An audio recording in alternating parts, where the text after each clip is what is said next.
Alors, moi je l'ai déjà dit, le Real Madrid c'est une équipe, si tu les tues pas, ils vont te tuer. Si tu lances pas de grenade, ils vont te tuer. Ils vont juste la renvoyer. Et c'est ce qui s'est passé ce soir. Tu as l'impression qu'ils ont une équipe de 15, de 10-15 marabouts derrière. Tu as l'impression qu'ils ont des sorciers derrière. C'est pas normal. Cette équipe, moi je la comprends pas. Cette équipe, je la comprends pas. Mais franchement, la détermination qu'ils ont affichée, la volonté, la solidarité, tu sens qu'ils sont unis. Alors moi, la seule raison pour laquelle je suis un peu dégoûté, c'est parce que bon, déjà le Barça est éliminé, mais j'aurais aimé qu'ils affichent le même genre de détermination. J'aurais aimé qu'ils affichent le même genre de détermination. Donc voilà, aujourd'hui, belle performance du Real Madrid. On peut dire ce qu'on veut, ils n'ont fait que défendre, ils n'ont fait que subir. Mais voilà, ils sont venus, en fait, ils ont joué avec leur force. Ils ont joué avec leur force. Moi, je suis désolé, mais aucune équipe, absolument aucune équipe ne peut prétendre venir contre Manchester City et penser à avoir le pied sur le ballon. C'est absolument impossible. Pep Guardiola, il a un style de jeu qui il voit trop loin. Il a un style de jeu incroyable. Tu peux pas faire match avec lui. Honnêtement, tu peux pas faire match avec lui. Donc voilà, tu as une équipe du Real Madrid, tu as l'impression qu'il sort tout droit d'un animé. Tu as l'impression qu'il sort tout droit d'un shonen. Tu as l'impression qu'il sort tout droit de One Piece. Tu as l'impression qu'ils ont tous mangé des fruits du démon, qu'ils ont mangé le fruit du gom-gom. Plus tu les attaques, ça rebondit. Mais c'est quoi? C'est quoi franchement? Pourquoi? Le Real Madrid, c'est une équipe, c'est 14 Ligues des Champions. 14 Ligues des Champions. Ils sont en route pour aller remporter la 15e Ligue des Champions. Alors on ne sait pas ce qui peut se passer, évidemment. Il y a les demi-finales. Du coup, il y aura la demi-finale Bayern Munich contre le Real Madrid. Je ne sais pas où ça va jouer au match aller et au match retour. Mais je pense que déjà, ça va être un match passionnant à voir. Mais on connaît les résultats du Bayern Munich face au Real Madrid. C'est une équipe qui n'arrive jamais à gagner contre le Real Madrid. Comme nous, on n'arrive jamais à gagner contre le Bayern Munich, ou très rarement en tout cas.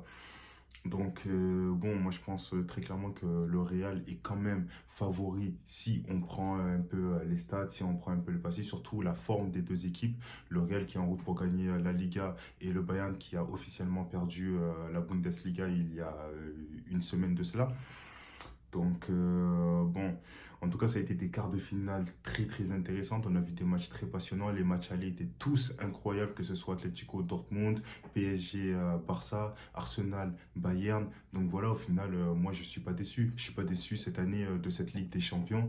On a eu droit à des affiches incroyables.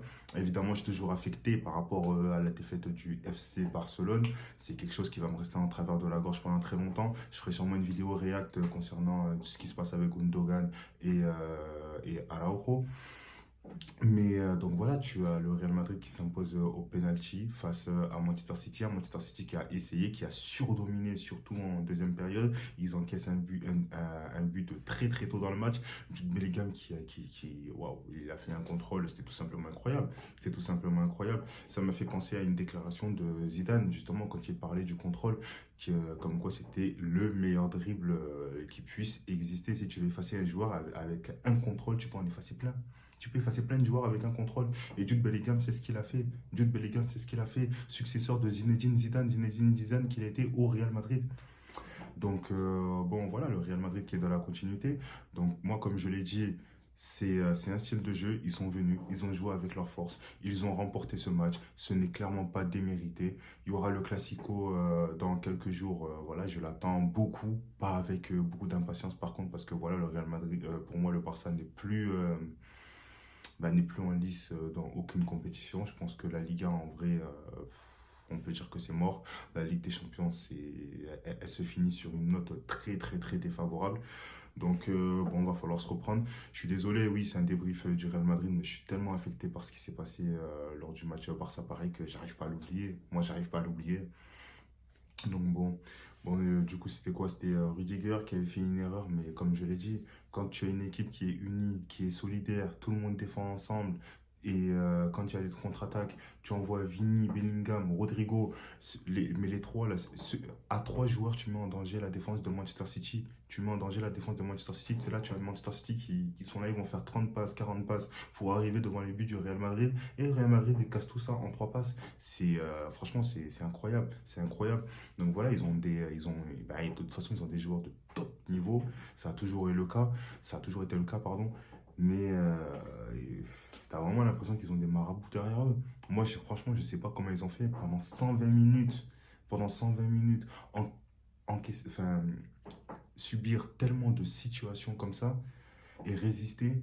Waouh, c'est tout bonnement incroyable. Donc voilà, moi, mes salutations en tout cas à Lunin qui a fait une top performance. Nacho Fernandez, lui, pour moi, c'est la face cachée du club. C'est le joueur, tu n'en entends pas parler, mais dans les gros matchs, il a tout le temps été là. Il a souvent été là. Il a souvent rendu service au Real Madrid, donc top performance de sa part aussi. Après, voilà, au global, c'est vraiment une équipe qui a été solidaire. Donc, je pense que ça sert à rien non plus de mettre un joueur en avant. Tu as en plus de ça un Real Madrid qui est quand même à la base en tout cas au tout début de saison, tu penses qu'ils sont affaiblis. Ils n'ont plus de numéro 9. Ils ont acheté Rossellou, mais c'est pas le numéro 9 auquel tu t'attends. Ils ont perdu Thibaut Courtois, Militao qui est revenu il y a très peu de temps, qui n'a pas de rythme. Tu as David Alaba qui s'est blessé. Malgré ça, voilà, ils vont en demi-finale de Ligue des Champions. Donc encore une fois, félicitations à eux. J'attends le Classico avec impatience. J'espère que vous serez présents. Donc n'oubliez pas de vous abonner à la chaîne, de liker, de lâcher un commentaire. Ça fait plaisir et je vous dis à bientôt.